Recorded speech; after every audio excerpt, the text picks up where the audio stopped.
मुंबईतल्या एमआयएमच्या नगरसेविका सेहर शेख यांच्या वक्तव्यावरून सुरू असलेल्या वादात आता इम्तियाज जलील यांनी सुद्धा उडी घेतलेली आहे। केवळ मुंब्राच नाही तर संपूर्ण महाराष्ट्र हिरवा करू असा खळबळजनक दावा जलील यांनी केलाय। त्यामुळे पुन्हा एकदा राजकीय वातावरण तापलंय। जलील यांच्यावर आता महायुतीचे नेते जोरदार टीका करतायत। हिरव्या सापांना औरंगजेबाच्या बाजूलाच दफन करणार असा इशारा मंत्री नितेश राणेंनी दिलाय। तर तुमच्या 7 पिढ्या जरी खाली आल्या तरी महाराष्ट्राला हिरवा करू शकत नाही असं माजी खासदार नवनीत राणांचं म्हणणं आहे। हमारी ये जो बच्ची चुनकर आई है सेहर, उसके स्टेटमेंट से हम कतई किनारा नहीं कर रहे हैं, बिल्कुल नहीं कर रहे हैं। हम पूरी तरह से पूरी मजबूती के साथ मजलिस इत्तेहाद और मुस्लिमीन एक बार फिर से कहकर जा रहे हैं कि सिर्फ मुमरा की क्या बात कर रहे हैं तुम।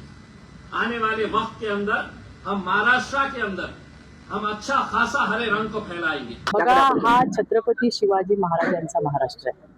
इथं भले भले आले, सगळ्यांना पाणी पाजायचं काम हे छत्रपतींनी केलेलं आहे। त्यामुळे अशा पद्धतीच्या वल्गना कुणी करू नये आणि अशा पद्धतीने राज्याचा समतोल बिघडण्याचं, सामाजिक शांतता जी आहे ती बिघडवण्याचं काम कोणी करू नये।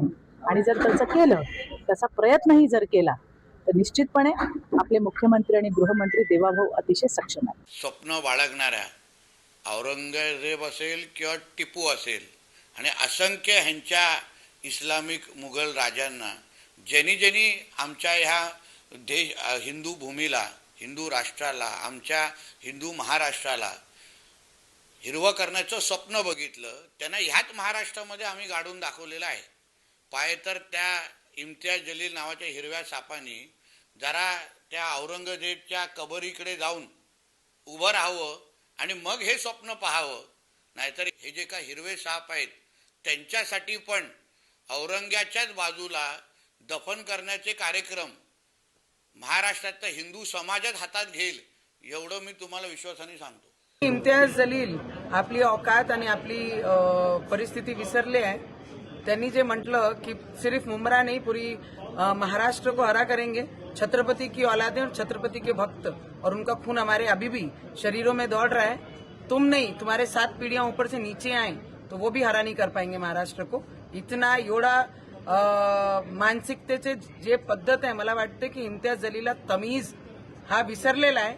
आम्ही मायनॉरिटी म्हणून, अल्पसंख्याक म्हणून या देशामध्ये त्यांना आपले घरामध्ये, आपल्या देशामध्ये खपून घेत आहे। त्याचा अर्थ हे नाही की सगळ्यांनी बांगड्या घालून बसलेले आहे। ज्या दिवशी आम्हाला दाखवण्याची वेळ आली तर 15 सेकंड आजही काफी आहे। तुमच्या स्वप्नातही हिरवं करणं हा पूर्ण होणार नाही। इम्तियाज जलील, याद राखा, हा महाराष्ट्र आहे, हा छत्रपती शिवरायांचा महाराष्ट्र आहे आणि या महाराष्ट्राच्या मातीचा कण न कण छत्रपती शिवरायांच्या आणि माझ्या संभाजी राजांच्या रक्तानं भगवा झालेला आहे। हा महाराष्ट्र आणि हा भारत तुमच्या शर्यतीवर नाही चालत, तर माझ्या बाबासाहेब आंबेडकरांच्या संविधानावर चालतो। खबरदार, जर हा राष्ट्र आणि महाराष्ट्र हिरवा करण्याची नापाक स्वप्न जर तुम्ही बघायला लागलात ना, तर तुमच्या छाताडावरती भगवा आणि निळा गाडल्याशिवाय आम्ही राहणार नाही। हे बघा, कोणी म्हटल्यानंतर कोणी सांगत नाही। आता इथे शिवसेनेच्या कार्यक्रमामध्ये किती मुस्लिम आहे असं कोणाच्या म्हणण्याने काही गोष्टी हिरवागार होऊन जातील आणि पिवळ्यागार होऊन जातील ह्याला काय अर्थ नाही आहे। उलट माझा त्यांचा सल्ला आहे की अशा पद्धतीचे वक्तव्य करून जी देशामध्ये, राज्यामध्ये शांतता आहे ती बिघडवू नये। इम्तियाज जलील हा साप आहे, हे निजामाचे पूर्वज आहेत। ते यांना इथं महाराष्ट्रात येऊन अशांतता कशी पसरेल हा त्यांचा लक्ष्य आहे। हा छत्रपती शिवरायांचा महाराष्ट्र आहे, या संत महंतांचा महाराष्ट्र आहे, समाजवादी चळवळीचा हा महाराष्ट्र आहे, पुरोगामी लोकांचा हा महाराष्ट्र आहे।